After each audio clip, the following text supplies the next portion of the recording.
और बड़ी खबर इस वक्त की, कांग्रेस लीडर निनांग एरंग का दावा, अरुणाचल प्रदेश में 5 अफराद का अगवा।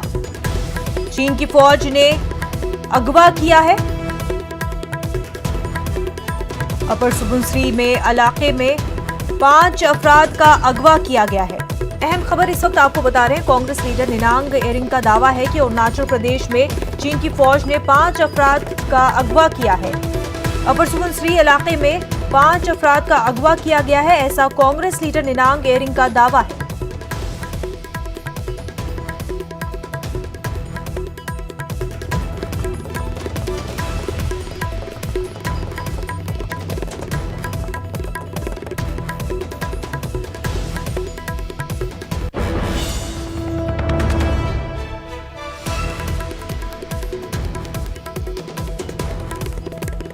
तो आपको बता दें, कांग्रेस लीडर निनांग एरंग का दावा है कि अरुणाचल प्रदेश में चीन की फौज ने 5 अफराद का अगवा किया है। अपर सुबनसिरी इलाके में 5 अफराद का अगवा किया गया है, ऐसा कांग्रेस लीडर का दावा है।